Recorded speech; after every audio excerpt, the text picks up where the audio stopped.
Welcome back. Today we are going to study about the next topic of the software design. In the previous lecture we discussed about the software design basics.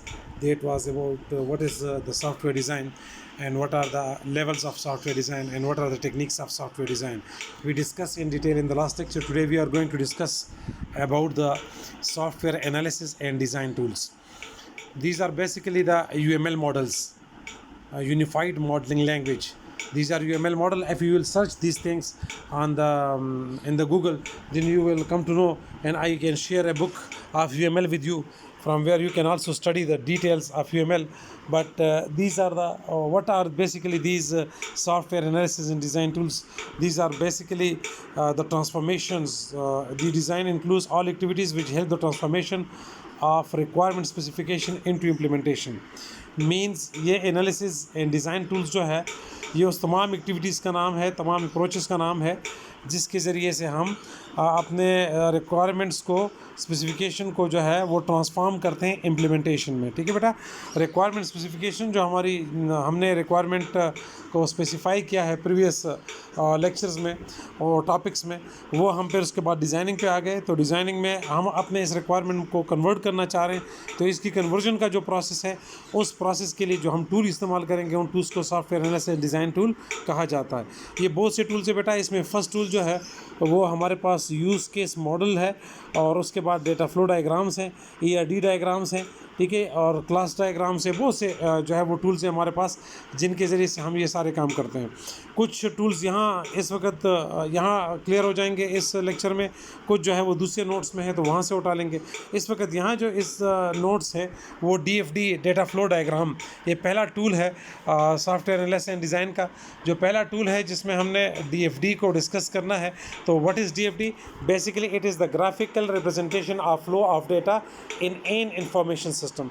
किसी भी system को जब हम design करते हैं, उस design system में flow of data कैसा होगा, टॉप टू बॉटम होगा, बॉटम टू टॉप होगा, फ्रॉम लेफ़्ट टू राइट होगा, राइट टू लेफ़्ट होगा, फंक्शन टू फंक्शन होगा, मॉड्यूल टू मॉड्यूल होगा, किस तरह से फ़्लो ऑफ डेटा जो है वो उसके अंदर होगा. उसको रिप्रेजेंट करने के लिए जो डायग्रामेटिक अप्रोच इस्तेमाल होता है, उसको क्या कहा जाता है बेटा? उसको DFD कहा जाता है. DFD आपने डेटाबेस में भी शायद पढ़ा हो. उसके हमारे पास जो है वो 3 लेवल्स हैं और 2 टाइप्स हैं. जो 2 टाइप्स हैं वो लॉजिकल DFD है, फिजिकल DFD है.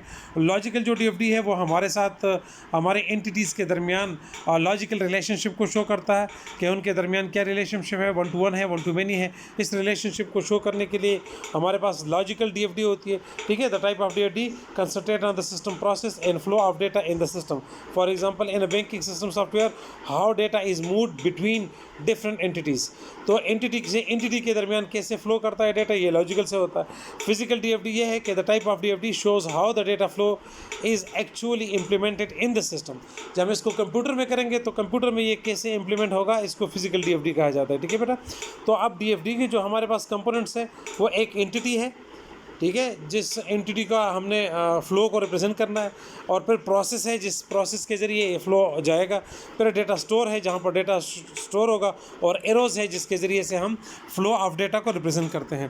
तो एंटिटीज़ तो आपको पता है, एनीथिंग हमारे पास जो डेटाबेस में होते हैं हमारी वो हमारे पास एंटिटी होती है जिसके बारे में हम डेटा गैदर कर सके. एंटिटी की डिफिनीशन डेटाबेस में आपने पढ़ी है.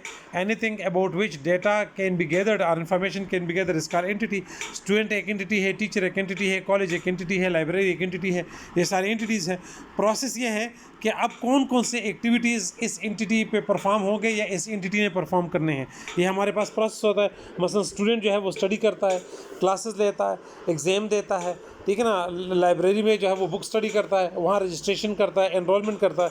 ये सारे क्या है, ये प्रोसेस है. इस तरह डेटा स्टोर होता है. आपका रिकॉर्ड हमारे पास स्टोर होता है, आपके पेपर हमारे पास स्टोर होते हैं. तो कुछ डेटा हमारे डेटा स्टोरेज भी होता है, कंप्यूटर में भी हम डेटा स्टोर करते हैं. तो the type of records data store with us is called data storage. फिर डेटा फ्लो है जो हम एरो से रिप्रेजेंट करते हैं कि एक एंटिटी से दूसरी एंटिटी की तरफ डेटा कैसे फ्लो करता है. इसके 3 लेवल्स है DFD के बेटा. जो सबसे यानी यूँ समझ लीजिए कि इनिशियल लेवल है, उसको हम कहते हैं लेवल 0, जो हमें किसी भी सिस्टम में मिनिमम इंफॉर्मेशन प्रोवाइड करता है. मिनिमम इन्फॉर्मेशन मीन के जस्ट जो है वो ये एक प्रोसेस पे कंसिस्ट होगा या जस्ट आपको टू एंटिटीज़ के दरमियान फ्लो को रिप्रेजेंट करेगा। इस तरह से स्मॉलेस्ट अमाउंट में जो फ्लो ऑफ डेटा को रिप्रेजेंट करता है बेटा उसे लेवल 0 DFD कहा जाता है। ठीक है बेटा, लेवल 1 DFD ये है कि ये मोर देन वन प्रोसेस पे कंसिस्ट होता है। इसमें आपको कंप्लीट इन्फॉर्मेशन तो नहीं मिलता है, लेकिन आपको कम से कम लेवल 0 से ज़्यादा इन्फॉर्मेशन मिल जाता है।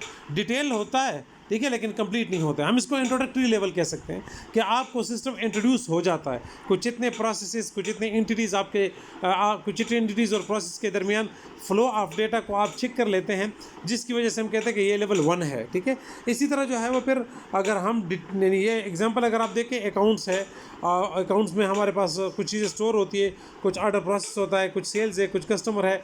इसमें अगर आप फ्लो ऑफ डेटा को देख लें तो आपको इन्फॉर्मेशन मिल रही है, लेकिन इस वक्त जो आपको कंप्लीट इन्फॉर्मेशन है बेटा, वो कंप्लीट इन्फॉर्मेशन मिलने के लिए आपको जो है वो लेवल 2 कि जहाँ पर कोई भी चीज़ ऐसे ना हो कि जो सिस्टम के अंदर मौजूद ना हो, न एंटिटी और न प्रोसेस और न फ्लो ऑफ डेटा।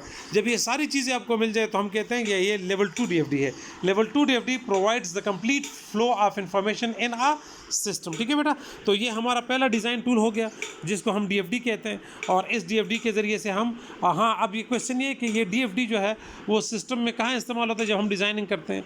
तो बेटा ये आप याद रखें कि जिस वक्त हम सिस्टम की रिक्वायरमेंट्स को फाइनलाइज कर रहे होते हैं उस वक्त हमें इनकी ज़रूरत होती है। यानी कुछ टेक्निक्स रिक्वायरमेंट डिसिलिटेशन में इस्तेमाल होते हैं, कुछ जो है वो रिक्वायरमेंट स्पेसिफिकेशन में इस्तेमाल होते हैं, कुछ रिक्वायरमेंट्स जो है प्रायोरिटाइजेशन में इस्तेमाल होते हैं। ये सारे जितने भी टेक्निक्स हैं ये डिफरेंट लेवल्स पे हमारे यहाँ इस्तेमाल होते हैं। ठीक है बेटा, तो ये आपने नॉलेज में रखना है। अब सेकेंड पार्ट ऑफ लेक्चर में फिर सेकेंड टूल लेते हैं और उसको डिस्कस करते हैं। ओके बेटा, थैंक यू।